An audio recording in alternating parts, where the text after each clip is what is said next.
আমাকে কেন মেরেছে? ভাইয়া আমাকে কেন? তুমি না ভাইয়াকে মারো।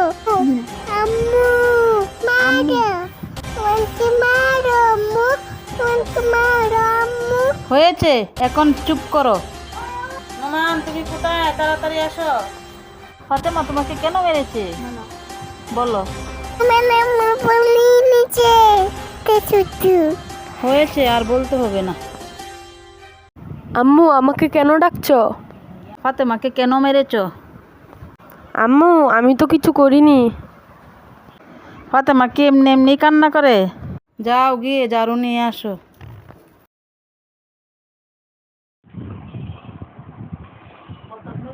সারাদিন ঘরের কাজ করবে, তারপরে ঘর ঝাড়ু দিবে। আমি কি বলেছি তুমি বুঝেছো? কথা বলছো না কেন? কাজে কিন্তু ফাঁকি দিবে না, সব কাজ করবে।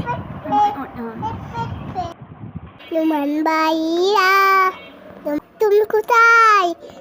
আমার ভাইয়া, আমি শাস্তি পাচ্ছি আর ওইদিকে ফাতেমা আমার সাথে মজা করে। ফাতেমা চুপ কর, তোর জন্যই সব হয়েছে। আমাকে এখন সবটা ঘর ঝাড়ু দিতে হবে।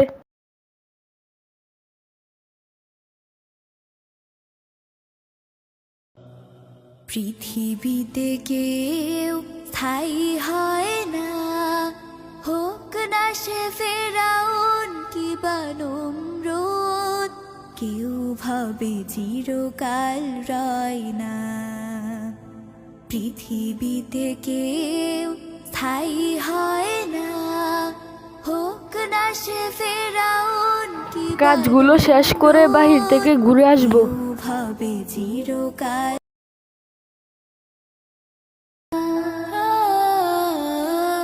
ফিরাউন শেষ তো ছিল না, মৃত্যু তাকেও ছেড়ে দিল না। আম্মু আমার সব কাজ শেষ, আমি বাইরে যাচ্ছি।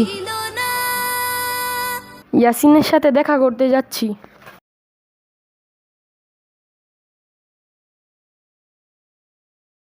আছে চিরকাল ইতিহাস ইয়াসিন, হয়ে আছে তোর আসতে এত দেরি হয়? চিরকাল। জানিস আজকে আমাদের বাড়িতে কি কি হয়েছে? আমাকে দিয়ে সারা বাড়ির কাজ করিয়েছে আম্মু। কি বলিস তুই? হ্যাঁ রে সত্যি, ফাতেমার সাথে ঝগড়া করার কারণে আম্মু আমাকে শাস্তি দিয়েছে। আজকে আবার যাই, কালকে ইনশাল্লাহ আবার দেখা হবে।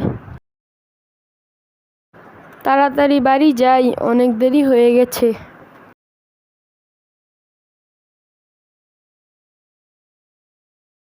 না হোক না সে ফেরাউন কিবা নমরুদ, কেউ ভাবে চিরকাল রয় না। ভাইয়া এখনো আসে না কেন?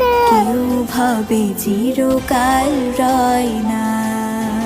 ফাতেমা কিসের জন্য দাঁড়িয়ে আছো এখানে? কেউ স্থায়ী হয় না।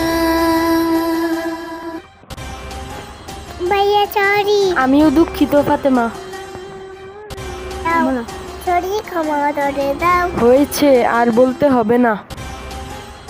তোমরা এখন বুঝেছো। যাই হোক, আলহামদুলিল্লাহ,